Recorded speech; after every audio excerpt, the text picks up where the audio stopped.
Silent disco.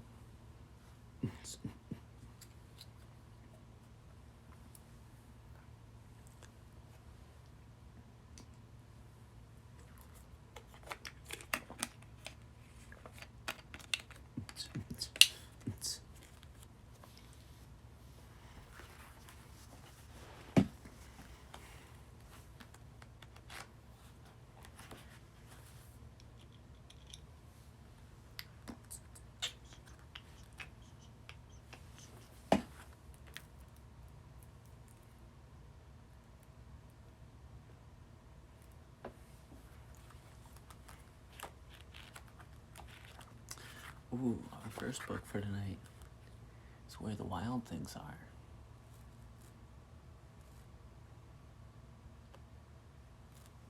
I got this hoodie at a skate shop.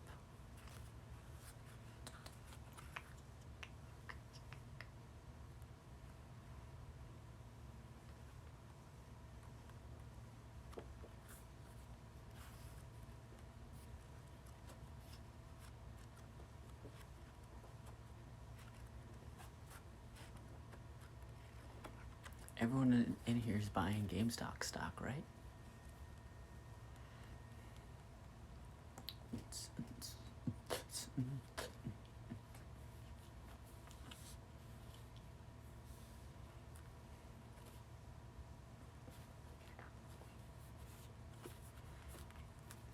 Dogecoin? I can't buy Dogecoin.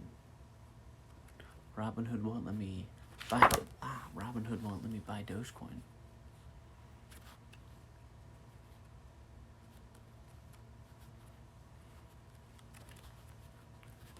We have 3 minutes until story time.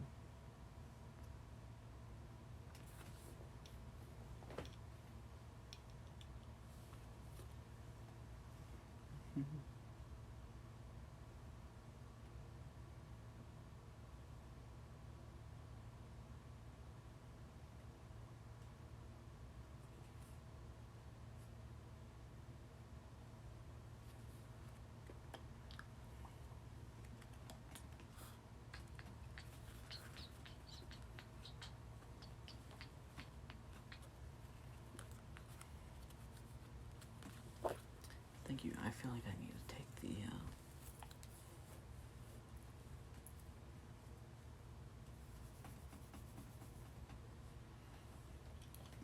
I want to wear my other ones.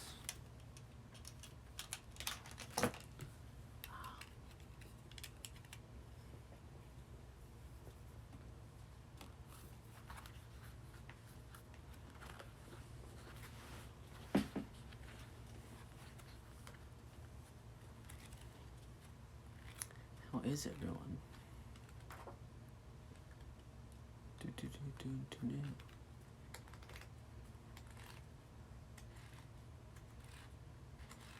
Anna is in here. Hi, Anna. I see you.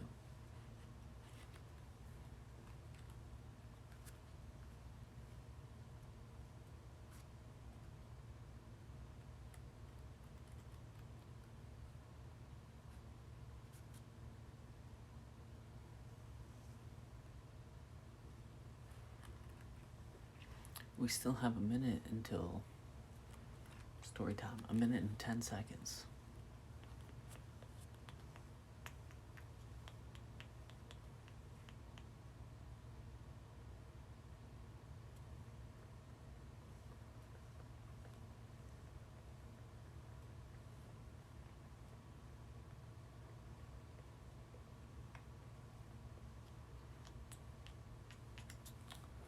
I actually don't have any Dr. Seuss tonight. That's very surprising for me.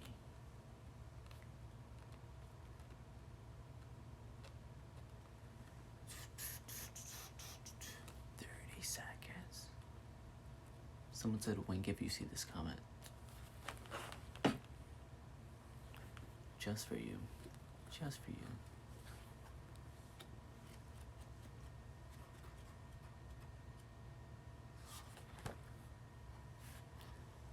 Seconds.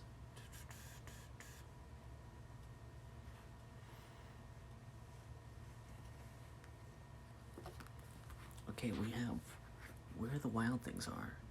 by Maurice Sendak.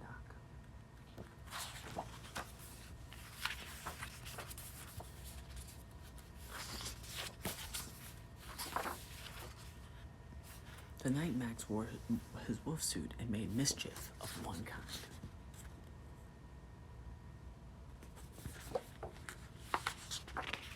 And another.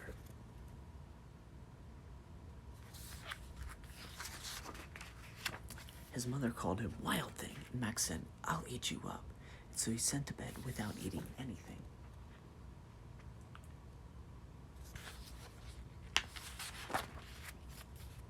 That very night, in Max's room, a forest grew.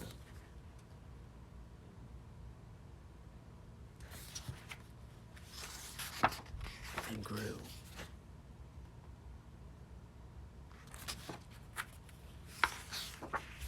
And grew until the ceiling hung with vines and the walls became the world all around.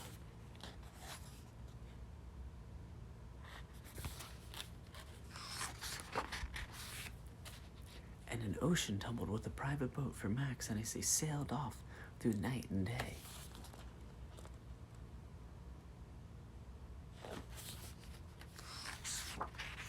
And in and out for weeks and almost a year, to where the wild things are.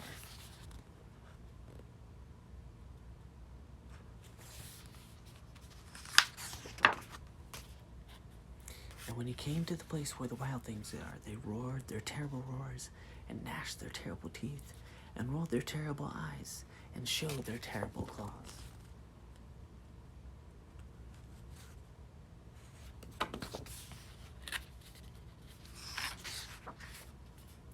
Till Max said, "Be still," and he tamed them with the magic trick. And staring into all their yellow eyes without blinking once, they were too frightened to call him, and they called him the most wild thing of all.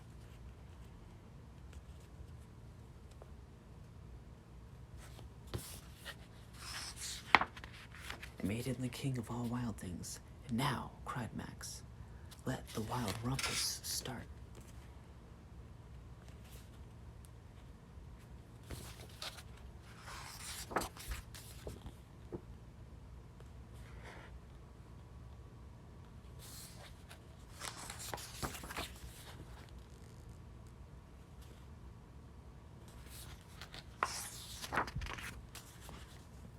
Still partying. Where are their masks? Now, stop, Max said, and he sent the wild things off to bed, without their supper, and the Max and the king of all the wild things was lonely and wanted to be where someone loved him best of all. And then all around, from far away across the world, he smelled good things to eat, so he gave up being king of where the wild things are.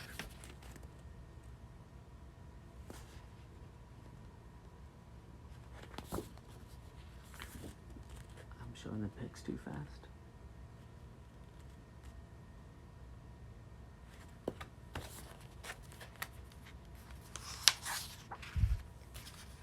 But oh wait.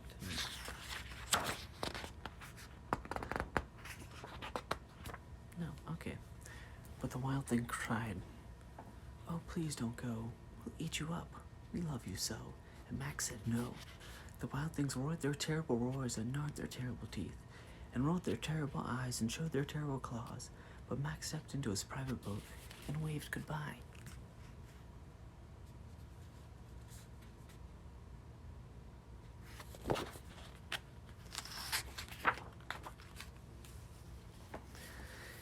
And sailed back over a year, and in and out of weeks, and through a day.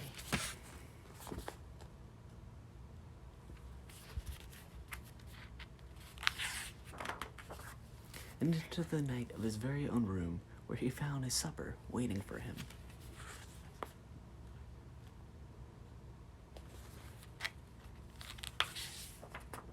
And it was still hot.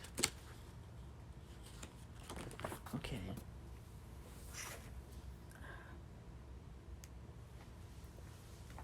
That's the end of our first book. Our second book is Curious George at the Aquarium by Margaret and H.A. Rays.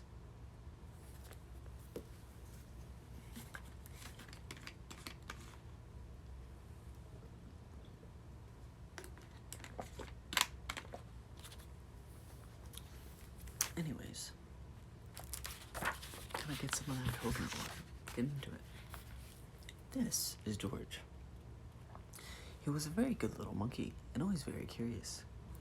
Today, George and the man with the yellow hat were visiting the aquarium.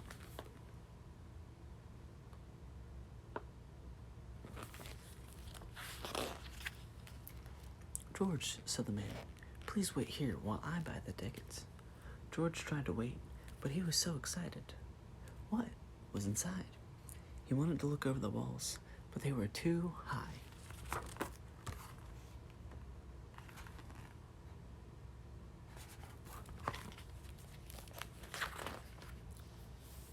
Just then, he heard a splash and a whoosh. Water flew high into the air. People cheered. What could that be? George was curious, and he hopped over the gate into the aquarium. How surprised he was.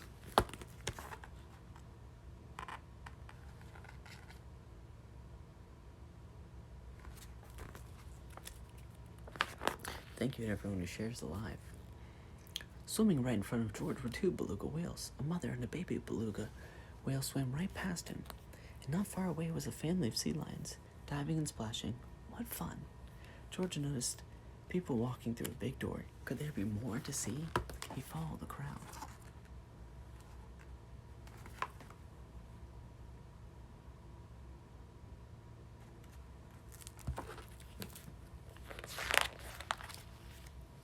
Now where was he?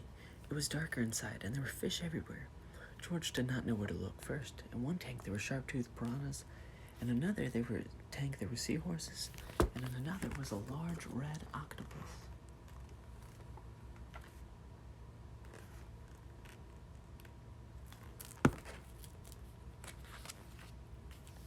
George saw a group of children across the room, and an aquarium staff member was pointing into different sea creatures.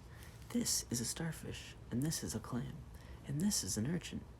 Nearby there was a long, low, colorful tank. It was perfect for touching. George was curious. As he reached his hand out into the water, a large crab came scuttling out from under a rock and right towards his finger. Snap! Ouch! Poor George. He did not like this exhibit.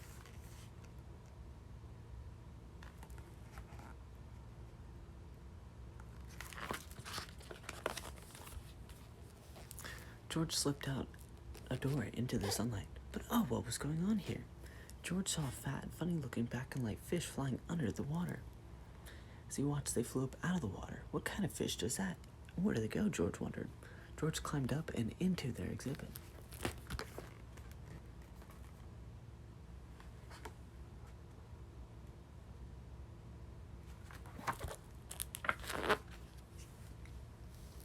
They were not fish at all, but penguins, of course.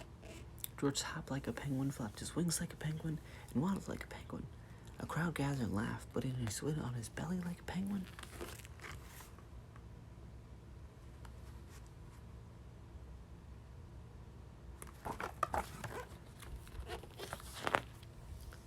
The aquarium staff stopped by to check on the penguins. A monkey in the penguin exhibit. George opened a door to escape, but instead, all the penguins ran out. Penguins everywhere. The staff was angry at George. How could they catch all of the penguins?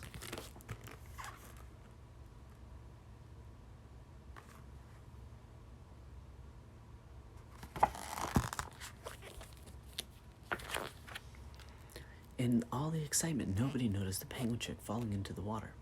No one but George. The baby penguin hadn't learned to swim yet, and as only a monkey can, George scaled the ropes hanging over the beluga tank, swung over the water, saving the chick.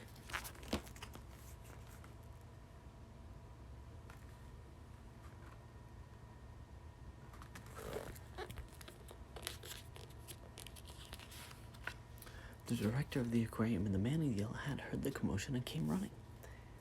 That monkey helped the baby penguin, said the boy in the crowd.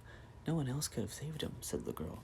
The director thanked George for his help and made him an honorary staff member of the aquarium.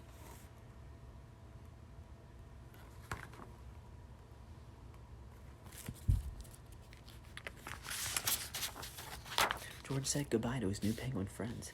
He could not wait to come back to the aquarium and visit them again. Okay, that's the end of our second book. And as always, as everyone knows, please subscribe to the Trying Times. It's lit, I promise. We do sketch comedy.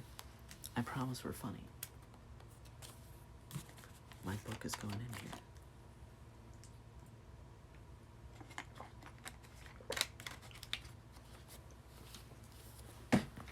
We have Goodnight Moon by Miss Margaret Wise. In the Great Green Room, there was a telephone and a red balloon and a picture of the cow jumping over the moon. And there were 3 little bears sitting in chairs, and 2 little kittens and a pair of mittens, and a little toy house and a young mouse, and a comb and a brush and a bowl full of mush, and a quiet old lady who was whispering hush.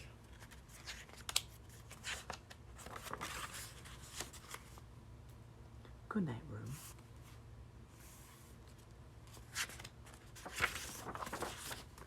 Good night, cow jumping over, or good night, moon. Good night, cow jumping over the moon. Good night, light and the red balloon. Good night, bears. Good night, chairs. Good night, kittens. Good night, mittens. Good night, clocks, and good night, socks. Good night, little house, and good night, little mouse. You already know. Good night, comb, and good night, brush. Good night, nobody.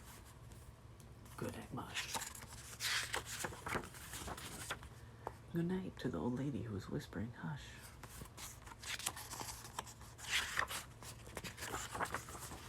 Good night, stars. Good night, air.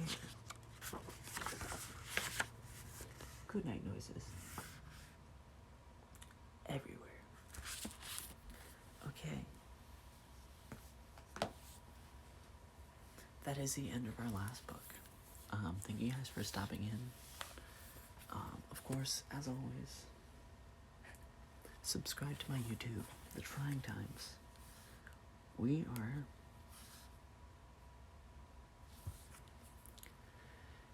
Alex is in here. Alex said he wants to play Call of Duty after this. Yes, please go subscribe. Everything is in my link tree. As always, The Trying Times. Follow me on here, of course. Follow me on Instagram, kol.haynes.